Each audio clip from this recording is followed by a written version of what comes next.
La FIFA a donné l'autorisation aux clubs européens de bloquer leurs joueurs internationaux, notamment si ces derniers doivent rester en quarantaine pendant 5 jours lors de leur retour en club. Ces journalistes dénoncent un laxisme des dirigeants du football africain.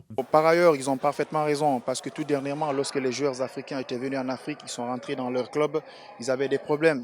D'autres même ont contaminé les joueurs, comme le cas de Naby Keita qui était franchement isolé.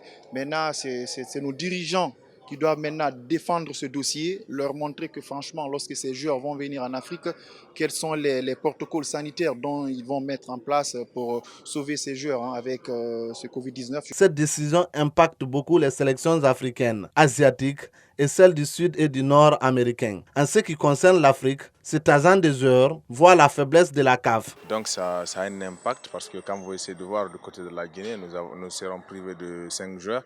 Et on a notre meilleur latéral gauche aussi, surtout ici à Silla, qui ne va pas venir. Et pourtant, on a un match contre le Mali.